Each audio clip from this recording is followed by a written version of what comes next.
안녕하세요. 토닥토닥 힐링 수다로 행복을 전하는 오행자 강사입니다. 반갑습니다. 네.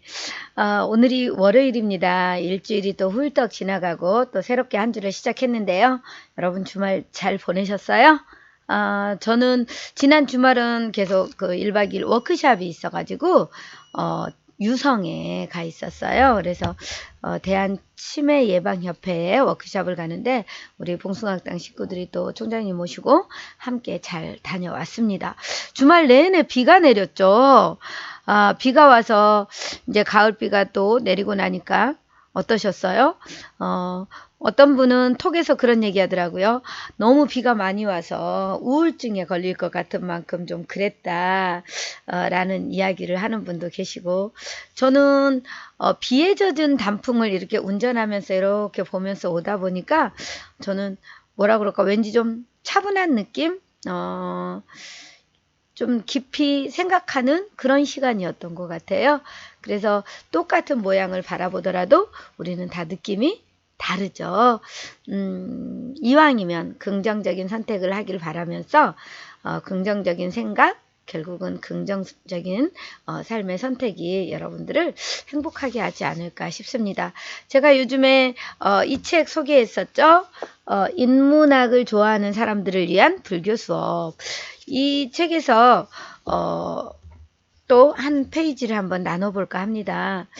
우리는 살다 보면 누군가의 비난을 듣지 않을 수는 없잖아요. 그죠? 나는 지금까지 살면서 누군가에게 비난이나 어떠한 평가나 비판이나 이런 걸 들어본 적이 없다 하시는 분, 아마 성인군자가 아닐까라는 생각을 합니다. 아니, 성인군자도 이런 말을 들을 수 있죠. 그래서 이 책 내용 중에 우리 김사업 교수님의 인문학을 좋아하는 사람들을 위한 불교 수업이라는 책에요. 소제목으로 비난의 화살 꽃이 되다라는 주제예요. 자, 비난의 화살이 꽃이 된다. 이 부분은 이제 그 석가모니 이야기로 시작을 합니다. 석가모니가 부다가야라는 곳에 보리수나무, 우리 보리수나무 아래에서 우리 부처님이 석가모니가 깨달음을 얻었다라는 이야기는 많이 들어보셨잖아요. 그래서 부다가야라는 곳 보리수 아래에 이르러서 이렇게 길상초를 깔아놓고 이제 수행에 들어가신 거죠. 선정에 들어가면서 이렇게 결심을 한 거예요. 부처님이 깨달음에 이르지 못한다면 나는 결코 이 자리에서 일어서지 않으리라 라는 다짐을 하신 거예요. 결심을 하신 거예요. 내가 이 보리수 나무 아래서 깨달음을 얻지 못한다면 나는 절대 이곳에서 일어나지 않겠다라는 결심을 했어요. 이때 기독교에서는 사탄이라고도 하죠. 악마가 가만히 있을 리가 없겠죠. 악마가 석가모니를 향해서 화살을 겨눕니다. 자, 화살을 딱 누군가가, 내가 이렇게 가만히 앉아서 이제 수행을 하겠다고 이렇게 앉아 있는데 누군가가 내 이마를 향해서, 나를 향해서 화살을 딱 쐈어요. 여러분 어떻게 하시겠습니까? 그런데 성인은, 성자는 그 화살에도 전혀 흐트러짐이나 동요가 없다고 합니다. 그래서 이 악마가 석가모니를 향해서 화살을 딱 쐈어요. 그런데 이 석가모니가 조금의 흐트러짐도 없이 가만히 그대로 정말 동요 없이 있으니까 그 화살이 쫙 날아와서 거의 부처님 앞에, 석가모니 앞에 딱 다가오면서 그 화살이 꽃으로 쫙 다 변하더란 얘기죠. 그래서 결국은 그 화살이 꽃바람이 내리듯이, 꽃비가 내리듯이 그렇게 꽃으로 변했다라는 이야기예요. 자, 누군가가 당신에게, 여러분에게 화살을 쏘았을 때, 비난의 화살을 쏘았을 때 여러분들은 그 화살을 맞고 상처받아서 아프고 고통스러워 하시나요? 아니면 그 화살이 당신의 품성을 더욱 맑게 하는, 여러분을 성장하게 하는 꽃으로 변화하시나요? 아마도 보통 사람들은, 저 역시도 마찬가지죠. 보통 사람들은 아파할 겁니다. 누군가가 날 비난하는 소리에 아무렇지도 않을 수 있다는 것은 이 부처님처럼 성인의 경지에 이른 거죠. 그 비난의 화살이 결국은 나라는 사람의 정체성으로 자리를 잡게 하면 나는 죽을 때까지 계속 그렇게 아파하면서 살아야 돼요. 그런데 이 책에서 말하는 것은 뭐냐면요. 누군가가 비난을 하는 것도 그게 변하지 않는 것이 아니라 그거는 자성이 아니라 공이다. 없어지는 것이다. 자성은 스스로 그렇게 고정되어 있는 거잖아요. 변하지 않는 것.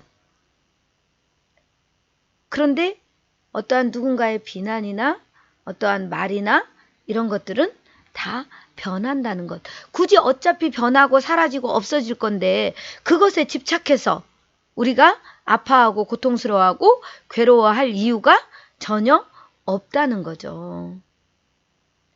어떻게 생각하세요, 여러분? 누군가가 날 막 험담하고 비난하고 할 때 그런 경험 없으세요? 저도 조직 생활을 하다 보니까 그런 경험이 되게 좀 있었어요. 예전에 2009년, 10년 그 무렵에 제가 처음 스피치를 배우면서 거기에서도 누군가에 의해 내 자의도 아니고 코치님의 자의도 아니고 제3자에 의해서 제가 거기를 그만두는 상황이 됐었어요. 그때 저도 되게 힘들어했죠. 근데 그 시기를 지나고 나니까 저한테는 그 순간에 그런 생각이 들었거든요. 네가 나를 우습게 봐라는 생각. 내가 여기서 무너지면 그 사람이 원하는 대로 된다는 생각에 제가 더 나름대로의 오기를 가지고 두고 봐라. 내가 더 여기에서 성장해야겠다라는 생각으로 오다 보니까 지금 이만큼 나름대로의 자리매김을 하고 있거든요. 그런데 그때 그래서 이제 시간이 이렇게 지나면서 그런 생각했죠. 만약에 내가 그 자리에 머물러 있었다면 지금의 내 모습이 있을까? 어쩌면 안주하지 않았을까라는 생각도 드는 거예요. 그렇게 보면 그 사람이 나를 떠나게 한 그 사람이 고마운 거죠. 그리고 지금도 제가 우리 봉숭아학당 힐링 웃음교실에서 친교이사라는 역할을 하고 있지만 또 누군가는 저에 대해서 안 좋은 말을 하는 사람도 있고 모든 사람들에게 100% 좋은 말을 듣고 살 수는 없잖아요. 그런데 내가 그 누군가의 말에 의해서 내가 뭔가를 포기하고 때로는 힘들어하고 한다면 그것은 내 인생을 내가 주도적으로 주인으로 사는 것이 아니라 그렇게 말한 사람의 말에 움직여서 그 사람이 내 인생을 내 삶을 좌지우지하는 게 되는 거죠. 대신 그 사람의 말을 통해서 그 사람의 비난이나 어떠한 평가나 이런 것들을 통해서 나를 돌아보는 시간이 필요하지 않을까 싶어요. 아, 저 사람 눈에는 내가 그런 모습으로도 보였구나.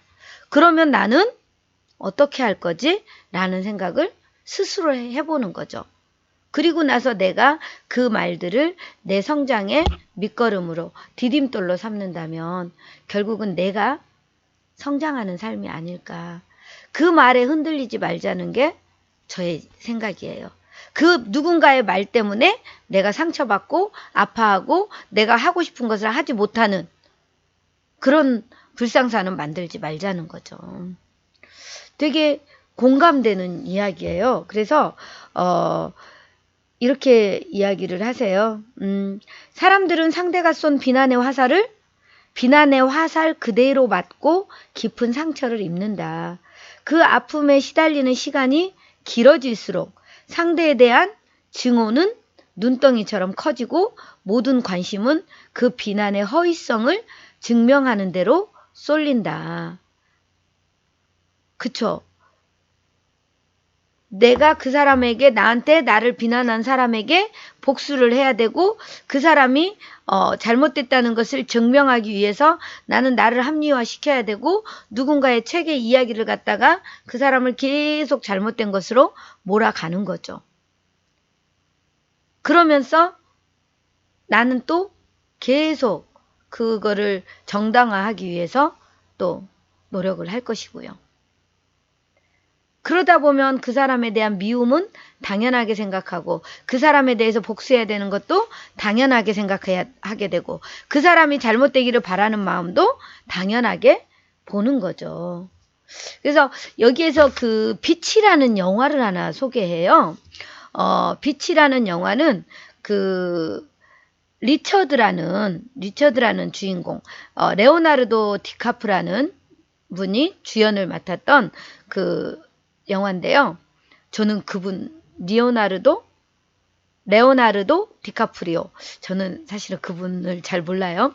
그런데 제가 영화를 이제 유튜브에서 쳐가지고 짧게 이렇게 살짝 봤어요. 어떤 내용인가 하고. 그런데 어느 섬에 지상에 가장 그 유일한 낙원, 천국 같은 곳이 있다는 거죠. 그래서 이 주인공이 누군가에게 이제 여행을 떠났다가 누군가에게 그 지도랑 정보를 받고 그곳을 찾아가는 거예요. 결국은 처음 가서 보니까 거기는 정말 좋은 곳이었죠. 그런데 여행으로 와서 거기에서 정착해 사는 사람들이 또 있었던 거예요. 그러면서 거기에서도 결국은 사람 사는 곳이다 보니까 시기가 일어나고 질투가 일어나고 또 그곳에서의 문제는 또 분명히 발생을 하더라는 거죠. 우리 그런 얘기 하죠. 지금 있는 조직에서 미운 사람이 있어서 그만두고 다른 데로 옮기면 거기에 가면 또 똑같은 또라이가 있고 나 또 미워할 대상이 또 있고 또 다른 데 가면 똑같다는 거죠. 결국은 문제는 뭐예요? 그 상황이나 조건이 아니라 내 마음이라는 거죠. 그것을 어떻게 받아들이냐에 내 마음에 달려있다는 얘기예요. 그래서 아무리 외부 환경이 이상적이라고 해도 인간의 마음이 근본적으로 바뀌지 않으면 그 낙원은 어디에도 없다는 거예요. 그런 메시지를 전하는 영화거든요. 그래서 우리가 마음의 눈을 뜨지 않고 내 마음에 변화가 일어나지 않고는 어떠한 처세술이나 테크닉을 사용해도 우리는 그런 우리가 생각하는 낙원, 천국을 경험할 수 없다라는 이야기입니다. 그러면서 이제 여기에서 그래서 모든 비난은 공이다. 무집착이라는 거죠. 공과 무집착 이런 거 이거는 하나죠. 그래서 누군가가 그렇게 나를 비난했다고 거기에 집착할 필요도 없고 누군가가 나를 막 칭찬했다고 거기에 좋아서 또 거기에 집착할 필요도 없는 거죠. 왜? 그런 것들은 영원한 게 아니니까 늘 변하고 사라지는 거니까. 그래서 누군가의 비난이 내 발목을 잡게는 하지 말자라는 이야기입니다. 그래서 보왕산매론에 이렇게 나와 있다고 합니다. 보왕산매론은 이렇게 말한다. 세상살이에 곤란 없기를 바라지 마라. 곤란이 없으면 업신여기는 마음과 사치하는 마음이 생기나니 근심과 곤란으로서 세상을 살아가라. 결국 근심과 곤란이 도리어 거만과 사치를 얼씬도 못하게 하는 스승이 되기도 한다라고 얘기합니다. 우리가 고난이나 근심이나 누군가의 비난이나 이런 게 없으면 결국은 교만해질 수밖에 없다는 거죠. 나 이런 사람이야 하고 누군가를 업신여기고 무시하고 그럴 수 있다. 그래서 내게 어려움이나 곤란한 상황들이 온다는 것은 나를 교만하지 않게 하는 하나의 스승이다라는 이야기를 합니다. 저 역시도 힘든 일을 많이 경험하고 오죠. 오늘도 이제 사실은 우리 딸이 병원에 입원을 해요. 오늘 입원을 해야 되고 또 이제 내일 모레 수술을 하고 이런 상황인데 결국은 우리 딸을 통해서 저를 더 겸손하게 하고 또 사람의 소중함, 건강의 소중함, 많은 것을 배우게 하는 것 같습니다. 여러분, 누군가의 비난, 그것으로 인해서 여러분 삶이 아픔으로, 고통으로 찌들어서 정말 불행한 삶을 살고 계신가요? 아니면 또 그 비난을 통해서 내 성장의 디딤돌로 삼고 또 그것을 잘 승화시켜서 내가 아름답게 꽃으로 피어나는 하나의 밑거름으로, 자원으로 활용을 하시나요? 어떤 삶을 선택할지 그것은 우리의 몫이 아닌가라는 생각을 합니다. 누군가의 비난, 그것으로 상처 입고 많이 아파하지 마시고요. 그것으로 인해서 여러분이 더 아름다운 사람으로, 정말 맑고 누군가에게 선한 영향력을 미치는 사람으로 거듭날 수 있는, 아름다운 꽃으로 피어날 수 있는 그런 삶이 되시기를 기대를 합니다. 오늘 영상 보시면서 여러분은 자신을 돌아보고 또 저 역시도 마찬가지고 이렇게 방송을 하면서 저를 많이 돌아봐요. 그래서 정말 좀 더 선한 삶, 세상에 좋은 영향을 미치는 그런 삶으로, 또 행복한 삶으로 살아가는 그런 시간 되시길 바랍니다. 구독, 좋아요, 알림, 그리고 댓글로 응원해 주시고요. 멋진 한 주 되시기를 응원하겠습니다. 고맙습니다. 사랑합니다. 축복합니다.